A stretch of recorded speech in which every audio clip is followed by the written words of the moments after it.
এই লোকটা কয়েক মিনিটে এরকম হইল কি করে যে 100 উটের নিশায়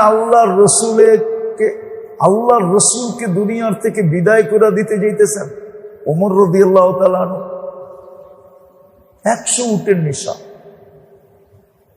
কিন্তু যখন কোরআনের আয়াত শুনছেন তো একরকম চেঞ্জ। দরজায় যায় যখন দারে আর কামে টোকা দিছে তো আল্লাহ রসুল টোকা দিয়েই বুঝা ফেলছে। হামজা রাদিয়াল্লাহু তাআলা আনহু সর্বপ্রথম চিনছেন যে এটা তো উমরের টোকা। টোকাই বলে 1 টোকা হবে, আওয়াজই বলে কে? আল্লাহর রসুল বলতে আসতে দাও, বলছে ওমর, বলছে আসতে দাও। যখন ইসলাম গ্রহণ করেই প্রথম প্রশ্ন ছিল, উনি ইসলাম গ্রহণ করার সাথে সাথে নামাজে রক্ত হয়েছে। জিজ্ঞাসা করছে নামাজ কই পড়বেন? দারে আর কামে। বলছে মনে তো চায় বাইতুল্লাহ পড়ি। আমি আসলাম, বাইতুল্লাহ নামাজ পড়বেন না পড়বেন দারে আর কামে, তো আমি আইসা লাভটা হইল কি? চেঞ্জ, এক নজরে চেঞ্জ। বলছে হামজা তুমি পিছে থাকো, আমি আগে থাকি, নামাজ বাইতুল্লাহর ছায়ায় হবে। আজকে আমি জানবো আর আমার জাতি জানবে। যে ঘোষণা দিছে বাইতুল্লাহ নামাজ হবে। স্ত্রীকে বিধবা করতে মন চায়, বাচ্চাদেরকে এতিম করতে মন চায়, তো আয়সা বাধা দাও। কেন মক্কা জানতো যে ওমর যদি খেপা গেল তো খেপেই গেল। কেননা সবাই ভাবতে ছিল আজকে ওমর অন্য রঙে আসছে, রং চেঞ্জ। আজকে কি ঘটাবে দুনিয়াও জানে না, কেউ বাধা দেয় না। আল্লাহ রসুল সালাম ফিরেই বলছে আনতাল ফারিকু বাইনাল ইয়াউমি বাইনা আনতাল ফারিকু বাইনাল হক্কি ওয়াল বাতিল। তুমি হক বাতিলে ডিভাইডেড করে দিলা। আনতাল ফারুক আল আযম, ওইখানেই ফারুকে আজম ওনার লকব হয়। আল্লাহ রসুলের সোহবতে 23 বছর। আপনাকেও আমাকে সোহবতে থেকে শিখতে হবে। আর এই মহল্লার জন্য তো বড় সুযোগ আছে। আল্লাহ মাদ্রাসা আপনাদের মহল্লার কোলের ভিতরে দিয়ে দিছে। মসজিদের ইমাম হক্কানি পুরাতন জীবনটাই এখানে কাটিয়ে দিছে। হক্কানি আলেম। আপনারা মনে হয় ওনার শ্বশুর বাড়ি চিনেন না? চিনেন? ইমাম সাহেবের শ্বশুর বাড়ি চিনেন? চিনেন? চিনেন? কেউ চিনেন? চিনেন? বিবাড়িয়ার সবচেয়ে বড় আল্লাহওয়ালা মুফাসসির সাহেব হুজুর। বাংলাদেশের কেউ যদি বলতে পারে আমি আল্লাহকে একাধিকবার দেখছি, ওটা হলো ওই ব্যক্তি যিনাকে বিবাড়িয়ার মুফাসসির সাহেব বলা হতো। সারা জীবন যিনি কোরআনের তফসিরে আর খেদমতে কাটায় দিয়েছে। কবরটাও হাইওয়ের উপরে, এখন হাইওয়ের উপরে হয়ে গেছে। সিলেট চিটাগাং হাইওয়ের উপরে হলো ওনার কবর, মাদ্রাসার পাশে। ওই মুফাসসির সাহেব হুজুরের ছেলের ঘরের নাতনি বিয়ে করছে আপনাদের ইমাম সাহেব। বিবাড়িয়ার 3 জন লোক ছিল, 3 জনের ভিতরে একজন উনি ফখরে বাঙ্গাল রহমতুল্লাহ আলাই বিবাড়িয়ার, আরেকজন ছিলেন মুফাসসির সাহেব রহমতুল্লাহ আলাই, আরেকজন ছিলেন মুফতি নুরুল্লাহ সাহেব রহমতুল্লাহ আলাই। এই 3 জন বড় বড় ব্যক্তিত্ব, কিন্তু সবার চেয়ে উপরে ছিলেন মুফাসসির সাহেব রহমতুল্লাহ আলাই। বাদুঘর মাদ্রাসা বলে, আপনারা চিনেন না ওনার শ্বশুর বাড়িকে? হয়তো ওনার বাড়ি চিনেন, কিন্তু ওনার শ্বশুর বাড়ির নিসবত আপনারা চিনেন না। তো সোহবত দ্বারা মিলবে, এছাড়া মিলবে না। আসেন আত্মাকে সব খোরাক দেই। আজকে আমাদের আত্মায় খোরাক নেই, আমরা শুধু খোরাক দিতেছি মনকে আর দেহকে। আর মনের খোরাক তো হলো গুনাহ। আমরা গুনায় অভ্যস্ত হয়ে গেছি, গুনায় অভ্যস্ত আমরা। আর দেহের খোরাকে অভ্যস্ত। হিম্মাতু আহাদিহিম মিনহু বাতনুহু, এটাই আল্লাহ রাসূল বলেছে। একদিন আসবে আমার উম্মতের সমস্ত যোগ্যতা পেটের জন্য লাগবে, পেটের জন্য, দেহের জন্য লাগবে। আরেক জায়গায় ইঙ্গিত দিছেন, সব তোমরা 24 ঘন্টা শাহওয়াতের পিছে দৌড়াবে, যেটাকে শাহওয়াত বলে, ইয়াত্তাবিউনা শাহওয়াত। কুরআন বলে সায়ালকাউনা গাইয়া ওয়া মান ইয়াত্তাবিউশ শাহওয়াত। শুধু মনের পিছনে মনের খোরাক দিবে। এই জন্য দেখবেন আমাদের সমাজে বলে কয়েক গান মনের খোরাক, কি বলে না, কি লেখে না, বলে না, নাই প্রচলন আমাদের দেশে এই শব্দটা। গান কিসের খোরাক? মনের খোরাক, আত্মার খোরাক। আত্মার খোরাক তো নেক আমল, আত্মার খোরাক তো শিখতে হবে। আল্লাহর রসুল সহজ করছেন, আল্লাহও সহজ করছেন। এই উম্মতের জন্য সহজ ছিল, কঠিন ছিল না। আল্লাহওয়ালা হওয়া কোনো কঠিন না, নিষ্পাপ কবরে যাওয়া কোনো কঠিন না। যদি আপনি পারেন তো নিষ্পাপ কবরে যেতে পারবেন, কোনো কঠিন না। একবারে সিম্পল, একবারে সহজ, একবারে সহজ, একবারে সহজ, একবারে কি সহজ। যদি ডেলি নিজেকে জাহান্নাম থেকে মুক্ত করতে চান তো একবারে সহজ। শুধু একবার পড়তে হবে 4 বার। কয়বার? কয়বার? আল্লাহুম্মা ইন্নী উশহিদুকা উশহিদু হামালাতা আরশিকা ওয়া মালাইকাতিকা ওয়া জামিউ খালকিকা ওয়া আন্নাকা আনতাল্লাহু লা ইলাহা ইল্লা আনতা ওয়াহদাকা লা শারীকা লাক ওয়া আশহাদু আন্না মুহাম্মাদান আবদুকা ওয়া রাসূলুক। এতটুক যে 4 বার পড়লো জাহান্নাম থেকে মুক্ত, মুক্ত, মুক্ত। আমি লিখি না, ইমাম বুখারী রহমতুল্লাহ আলাইহি লিখছেন। আমাকে না মানবেন, বুখারী তো মানবেন। আবার রাগ হয়ে যান কিনা আপনারা, বলবো একটা কথা। এই জন্য তো আমার মসজিদে দেখি অধিকাংশ মানুষ বুখারী মাইনা টুপি ছাড়া নামাজ পড়ে। কি ছাড়া? কি শুনানেন আমার কাছ থেকে, রাগ হয় না। আপনার আমার নবী জীবনে কোনোদিন বাজারেও টুপি ছাড়া যায় না, মসজিদ তো দূরের কথা। আল্লাহর রসুলের জীবনে নাই যে একবার। আল্লাহর রসুল ডেলি দুপুরে বাজারে যেতেন, মদিনা মুনাওয়ারায়, বাজারের হাল দেখার জন্য। বাজারের ভিতরে কেউ ধোঁকা দিতেছে না তো এটা দেখা, মনিটরিং করার জন্য যেতেন। বুখারী শরীফে আছে জীবনে কোনোদিন টুপি ছাড়া বাজারে যায় না। যে রসুল টুপি ছাড়া বাজারে যায় না, ওই রসুল মসজিদে কি করে আসে টুপি ছাড়া? বলেন, দেখা কেউ আমাকে।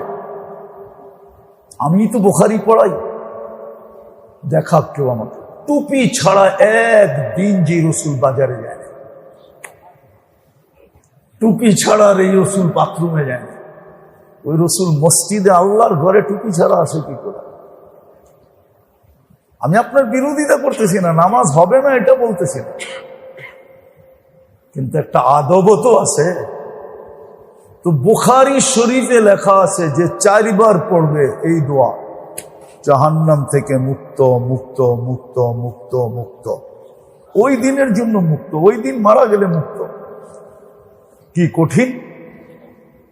কি বলেন কঠিন? কি আপনি তো ডেলি নাকে তেল দিয়ে ঘুমাইতে পারেন, যে 24 ঘন্টা আমার মৌত আসুক, তাতে কি আসে যায়? মাগরিবের পরে যদি আপনি মাগরিবের নামাজ পড়ে যদি আপনি 7 বার পড়লেন আজিরনি মিনান নার, আজিরনি মিনান নার, সুবে সাদেকের আগে মরে যান না, শাহাদাতের মৌত আপনার দুয়ারে আসবে, জাহান্নাম থেকে মুক্ত। কঠিন?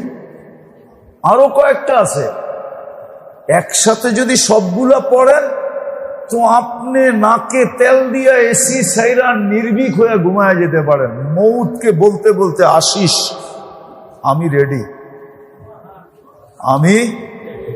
আমি শাহাদতের মৌত নিয়ে আসতে হবে আমার কাছে, নাহলে আসার কোনো সুযোগই নাই। মালাকুল মৌত তোমার কঠিন তো না, সহজ। সাইয়্যিদুল ইস্তিগফার যে ফজরের পরে পড়লো, মাগরিবের পরে যে পড়লো, বারিক লি ফিল মৌতি ওয়া ফিমা বাদাল মৌত যে 25 বার পড়লো, যে ডেলি 25 জনকে সালাম দিল, যে সূরায়ে হাসরের 3 আয়াত পড়লো, 70,000 ফেরেশতার দোয়া আর শাহাদতের মৌত। শিখেন না, নিজের যোগ্যতাকে নিজের আত্মার পিছনে লাগান, যার দ্বারা নিজে দামি হব ইনশাআল্লাহ। আর না হলে জীবনটা কেটে যাবে। এই সুযোগগুলা যেটি আল্লাহ আমাদেরকে দিছিলেন এই ছোট জীবনটায়, সব সুযোগগুলা কালকে একের পর এক আপনার সামনে আমার সামনে প্রজেক্টরে নিয়ে আসা হবে, যে এই সুযোগটা ছিল, এটা ধরলেই তো হইতো, এইটা ছিল, এটা ধরলেই তো হইতো, এটা ছিল, এটা ধরলেই তো হইতো। এরকম এক একটা গণাবে, তারপরে বলবে তুমি তো একটাও ধরো নাই। কাফা বিনফসিকা লিয়াউম আলাইকা হাসিবা, এবার তোমার সিদ্ধান্ত তুমিই নাও, কোথায় তোমাকে পাঠাবো। বলো, তোমার সিদ্ধান্ত তুমি বলো, তোমাকে কোথায় পাঠাবো, জান্নাতে না জাহান্নামে। সুযোগগুলো তো কাজে লাগাইলাম। এই জন্য আসেন, আল্লাহ আমাদেরকে তৌফিক দেখ। এইখানে উলামায়ে কেরাম আছেন, আপনাদের ইমাম সাহেব আছেন, এদের কাছ থেকে সোহবতের মাধ্যমে শিখেন, আত্মার খোরাক শিখেন, আত্মার খোরাক শিখেন। পায়ে হাত দিয়া বলি, নামাজটাও শিখেন, কিভাবে দাঁড়াইতে হয়, কিভাবে হাত উঠাইতে হয়, নামাজটাও শিখেন। আমরা মাঝে মাঝে কারো কারো নামাজ দেখি কিন্তু কিছু বলি না, বলতে পারি না, কেননা জানি বিপদে হিতে বিপরীত না হয়ে যায়। নামাজ যখন দেখি তখন দিলে বড় ব্যথা লাগে। 2 দিন আগেই আমি পড়াইতেছিলাম, আমার ছেলেরও সাক্ষী আছে। ইবনে আব্বাস রাদিয়াল্লাহু তাআলা আনহু এক ব্যক্তিকে বলতেছিল, এই নামাজ, যেই নামাজ তুমি পড়লা, এই নামাজ নিয়ে যদি মরা যাও তাহলে মুত্তা আলা গায়রা ফিতরাতিন নবী সাল্লাল্লাহু আলাইহি ওয়াসাল্লাম, তুমি মুহাম্মদুর রাসূলুল্লাহর দ্বীনের উপরে মরতে পারবে। নামাজ তো শিখে আমরা মাঝে মাঝে দেখি, পিছে কখনো কখনো দেখি, কিন্তু বলি না, কিচ্ছু বলি না, বলতে সাহস পাই না। হিতে যদি বিপরীত হলো, কিন্তু পায়ে হাত দিয়া বলি শিখেন। একদিন 2 রাকাত নামাজ পড়া রুকুটা ঠিক হইল কিনা ইমাম সাহেবের সামনে দাঁড়ায় রুকুটাকে ঠিক করে আনেন, সেজদাটাকে ঠিক করে আনেন, জলসাটাকে ঠিক করে আনেন, রুকুতে কতক্ষণ থাকতে হয় এটা ঠিক করে আনেন, সেজদায় কতক্ষণ থাকতে হয় এটাকে ঠিক করে আনেন, কয় তাসবিহ পড়তে হয় এটা ঠিক করে আনেন। ইনশাআল্লাহ নামাজ আপনাকে জান্নাতে পৌঁছাবে, সত্য পৌঁছাবে, নামাজ আপনাকে জান্নাতে পৌঁছাবে, আত্মার খোরাক আপনাকে জান্নাতে পৌঁছায় দেবে। আল্লাহ আমাদেরকে বুঝার আমল করার তৌফিক দান করেন। শিখবেন তো? আমাদের সোহবত নিজের জন্য জরুরি মনে করেন। হ্যাঁ, যদিও আমার সমাজ ওলামাদেরকে তেমন লাইক করে না, জানে হুজুররা জানেই কি আর আমাকে শিখাইবই কি, আমরা তো বড় বড় ডিগ্রিধারী, এরা জানি কি আর আমাকে শিখাইবই কি। আচ্ছা বুঝলাম আপনি পিএইচডি করলেন, তাতে কি আসে যায়, কিন্তু বাড়ি বানানোর সময় যদি ইঞ্জিনিয়ারের যোগ্য শিক্ষা আর আপনার পিএইচডি একদিকে রাখা হয়, তো শিক্ষা তো আপনারটাই বড়, আপনার পিএইচডি হোল্ডার, ঠিক না? কিন্তু ইঞ্জিনিয়ার তো শুধু ইঞ্জিনিয়ার, তাও বিল্ডিং এর ইঞ্জিনিয়ার, ঠিক না? কিন্তু আপনি ওনার কাছে যেয়ে বসে থাকেন কেন? ওই সময় তো বলেন না আমি এত বড় ডিগ্রিধারী, আমি ওর কাছ থেকে ম্যাপ আনবো কেন, ওর কাছ থেকে আমি নকশা আনবো কেন, আবার এতগুলা টাকা কেন দিব? ওইখানে তো বলেন না, ওইখানে তো শয়তান আপনাকে এটা বলায় না। একজন এমবিবিএস ডাক্তার আর একজন পিএইচডি হোল্ডার, পিএইচডি যে পড়ছে, পিএইচডি যে পুরা করছে, ওর সামনে একজন MBBS ডাক্তার কি বলেন না, আপনারা তো শিক্ষিত মানুষ, একজন প্রফেসরও আছে, ওই যে প্রিন্সিপাল আছে কলেজের, বলুক, উনি জবাব দেখ আমাকে। একজন PhD হোল্ডারের সামনে একজন MBBS কি বেশি? কিন্তু PhD এলা কেন চিকিৎসার ব্যাপারে MBBS কে ফলো করে? বোঝা গেল ওইখানে শয়তান বলে না, শুধু এইখানেই শয়তান বলে। বরিশালের প্রবাদ বাক্য আছে, মুই কি কম বুঝি, মোরে বুঝাইতেই। শুধু এইখানেই শয়তান বলে। আমরা তো শিক্ষিত, আমাদেরকে হুজুররা কি বুঝাবে? আরে আমিও মানি আপনি শিক্ষিত, কিন্তু আমি যেই বিষয়ে পারদর্শী আপনি ওই বিষয়ে পারদর্শী না। এটাই দুনিয়ার নিয়ম। যে যেটা নিয়ে সারাদিন ঘাটে ওর শরণাপন্ন হওয়া, এটাই হলো বুদ্ধিমানের কাজ, এটাই বুদ্ধি। আপনি একদিকে বড়, আমি এটা মানি, দুনিয়ার দিকে আপনি আমার চেয়ে হাজারো গুণ বেশি উপরে, এটা আমি মানি। কিন্তু আরেক দিক দিয়ে আমাদের মক্তবের ছেলেও হতে পারে আপনার চেয়ে উপরে। কেননা ও কোরআনের একটা শব্দ মাখরাজের বাহিরে উচ্চারণ করবে না, না, না। আপনি পিটাইলেও করাইতে পারবেন না। এই মক্তবের ছেলেকে পিটাইলো, আপনি যদি ওরে বলেন আইনের জায়গায় হামজা বাহির করতে পারবে না, কারণ ওর সেট হয়ে গেছে। আইনের জায়গায় আইন সেট হয়ে গেছে, ও আইনের জায়গায় আইনই বলবে, হামজার জায়গায় হামজাই বলবে, হায়ের জায়গায় হাই বলবে, হায়ের জায়গায় হাই বলবে। যেটা হায় হাওয়াজ, ওটাকে আওয়াজ দিয়েই বলবে। যেটা গলার থেকে বলার, এটা গলার থেকেই বলবে। ওর সেট এরকম, উস্তাদরা সেট করে দিছে। কয়টা মাখরাজ জানি? কোরআন শরীফের হরফ মাখরাজ 17টা, হরফ 29টা। উস্তাদরা সেট করে দিছে ওর গলার ভিতরে। আপনি ওকে পিটাইলেও ওইখানের বাহিরে নিতে পারবেন না, অথচ দেখা যাবে আপনার সেট হয় নাই। রাগ হয় না। এই জন্য উলামাদের সোহবতে আসে, আল্লাহওয়ালাদের সোহবতে যান। আমাদের দেশটা বড় রত্নের দেশ, আপনি জানবেন না আমাদের দেশটা কত, এই দিক দিয়ে কত রত্নের দেশ। এই জন্য আমি বলি, যদিও আমার এই ডায়লগ প্রসিদ্ধ, আমাদের দেশ বাংলাদেশ নড়ে চড়ে কিন্তু পড়ে না। কি নড়ে চড়ে কিন্তু মনে হয় বোঝেন না। কি বুঝছেন? ভূমিকম্প বারবার আসে, কোনো বিপর্যয় হয় না আলহামদুলিল্লাহ। ইনশাআল্লাহ কোনোদিন হবেও না। যা পেপারে লেখে টেকে আমি পড়ি দেখি, কিন্তু আমার বিশ্বাস হয় না যে বাংলাদেশ পড়বে কোনোদিন, বিপর্যয় হবে না ইনশাআল্লাহ। না, বাংলাদেশের মতো এরকম রত্ন দুনিয়ার কোনো দেশে নেই। 40,000-এর উপরে হেফজোখানা, হাজার হাজার মাদ্রাসা। এতটুক জায়গার ভিতরে দুনিয়ায় কোনো জায়গা নাই এতগুলা মসজিদ।